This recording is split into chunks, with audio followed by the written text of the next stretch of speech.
Hey, what's going on guys? My name is Tanner and welcome to Crypto Bible. I am bringing you guys another episode of learning what something is. Again, the Bitcoin halving is something that not a lot of people really know. I suppose every 4 years is as much as what people actually know about the Bitcoin halving. In this video, I'm going to be giving you a very educational and informative video of everything to do with the Bitcoin halving, what it is, why it's done, how often does it happen. Again, it begs a question. So many people enter the market and all of these statement features, quotes, words are told and they're always seen in like everyday crypto life, but people don't really understand what they are. So again, going to be giving you a load of videos on these type of topics, and today we are going to be covering what is the Bitcoin halving. As usual guys, please be sure to leave a like down below and subscribe if you haven't already. Ensure that your bell icon is hit so you are notified every time I upload a video. There's going to be plenty more of these coming your way. As I said in the previous video as well, we are getting our Crypto Bible website up and running. On there, you can find all the latest news, you can find all the latest uploads, as well as every other video I have ever done.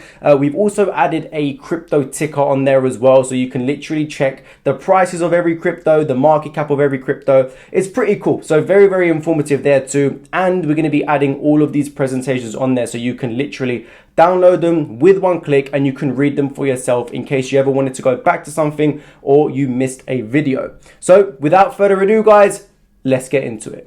So what is the Bitcoin halving? Every 4 years, the amount of Bitcoin doled out to cryptocurrency miners halves in a process imaginatively known as the Bitcoin halving or the halvening. Here's why and how it works. Bitcoin supply limit. To understand the Bitcoin halving, we must first understand the theory behind Bitcoin supply. The inventor of Bitcoin, Satoshi Nakamoto, believed that the scarcity could create value where there was none before. After all, there's only one Mona Lisa, only so many Picassos, a limited supply of gold on Earth. Bitcoin was revolutionary in that it could, for the first time, make digital product scarce. There will only ever be 21 million Bitcoin. Now again, Satoshi Nakamoto, a very commonly asked question. Who is this guy? Where did he come from? Where is he now? The real answer is no one really knows, okay? However, I am going to be doing another video of everything we do know about Satoshi Nakamoto. What we do know right now is that he appeared in 2008 and created all of this basically. So I'm going to be giving you guys another educational, informative video on Satoshi Nakamoto, so stay tuned for that as well. But in the meantime, let's get back to it. The idea of limiting Bitcoin supply stands in marked opposition to how fiat currencies, such as the US dollar, work. Fiat currencies, such as the US dollar, were initially created with firm rules. To create $1 US, the US government needed to have a certain amount of gold in their reserves. This was known as the gold standard. Over time, these rules eroded as modernizing economies during bouts of extreme financial certainty, like the Great Depression and World War II, printed more money to help stimulate struggling economies. Over time, these rules evolved into today's system in which governments can, broadly speaking, print money as often as they like. Satoshi Nakamoto believed that this devaluation of fiat money could have disastrous effects, and so, with code, prevented any single party from being able to print more Bitcoin. What is the Bitcoin halving? Embedded in the Bitcoin code is a hard supply limit of 21 million coins. New Bitcoin is released through mining as block rewards. Miners do the work of maintaining and securing the Bitcoin ledger.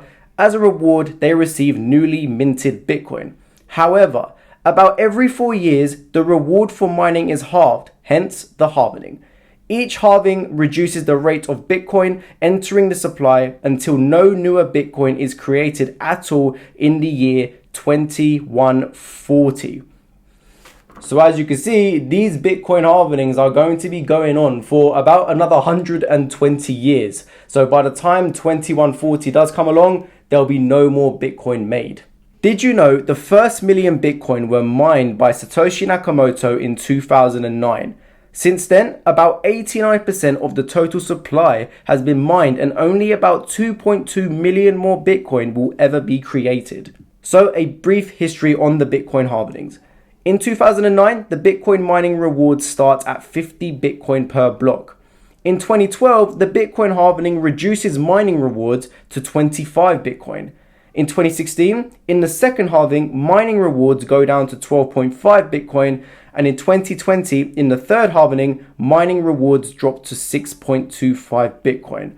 But in 2140, the 64th and last halving occurs and no new Bitcoin will ever be created. So what's so special about the halving? If a person, group, or government is trusted to set up the money supply, they must also be trusted to not mess with it. Bitcoin is supposed to be decentralized and trustless, no one in control and no one to trust. Since Bitcoin is not controlled by any one person or group, there must be hard and set rules about how many Bitcoin gets created and how they are released. By writing a total supply and halving event into the Bitcoin code, the monetary system of Bitcoin is essentially set in stone and practically impossible to change.